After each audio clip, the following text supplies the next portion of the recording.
Good evening, I'm Tim Sharp from Newscenter 3 tonight. In the face of tragedy, the leader of our nation promises to continue our reach for the stars. I'm Kathy Brown in Huntington. Also, yesterday's kidnapping has turned into a custody fight, a battle of who will get this 3-year-old, her mother or her father. Mike Nichols tells you to run for your thermostat, and Bob Bowen tells us who's keeping who running on the basketball court. All this coming your way next from Newscenter 3 tonight. Join us.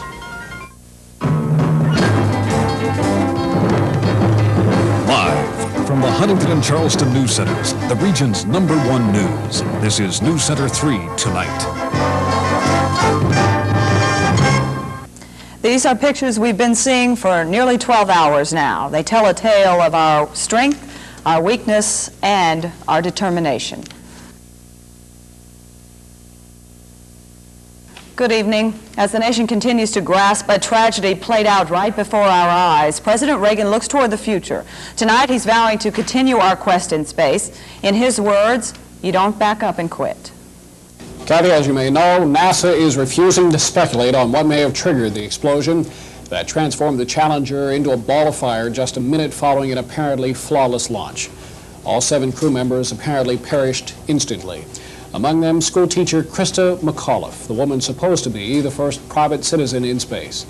Her parents, husband, and 2 children watched in horror as the space plane exploded and its fragments began a corkscrew plunge back to Earth. Here at home, those closest to the shuttle program were shocked. No one expected this disaster. Barry Pintar talked with some of those involved. If there were any words to be said following the shuttle disaster, most could not find them. School children and teachers just watched, asking, could this really happen? St. Albans educator Melanie Vickers applied to the Teacher in Space program and was a finalist. Even while being tested for the program, no one considered this consequence. Never did I discuss with any of the other applicants in Washington, in our week in Orlando, that any kind of a tragedy could occur. We never verbalized it. Vickers and all candidates were given remnant shuttle panel tiles by NASA officials. Hers happened to be from the now non-existent shuttle Challenger. Will hold a precious meaning for me for as long as I live. West Virginia's Sharon Lord once worked with shuttle programs. She is a close friend of West Virginia native and astronaut of the next shuttle mission, John McBride. Lord talked to McBride following the explosion. John was extremely sad and extremely shaken. His only comment was, "My heart is with the crew." The West Virginia House of Delegates were in session when news came of the accident.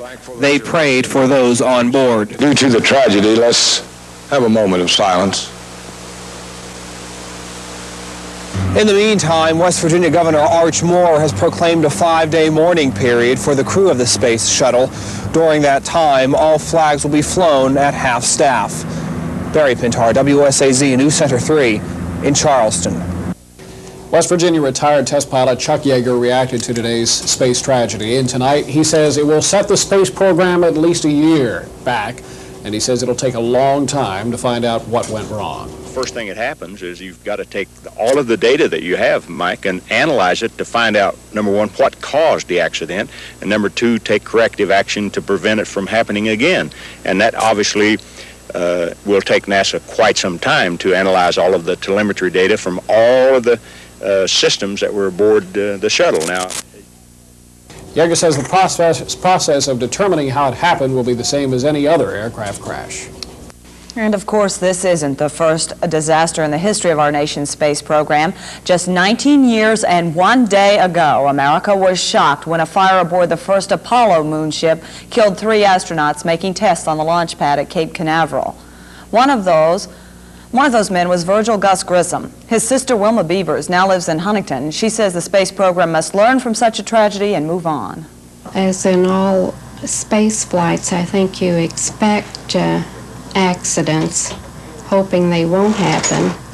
And they had 25 shuttle missions that were successful, and that's a very good record. They had a year-and-a-half-long investigation into my brother's accident and made many changes that led to the successful flight to the moon.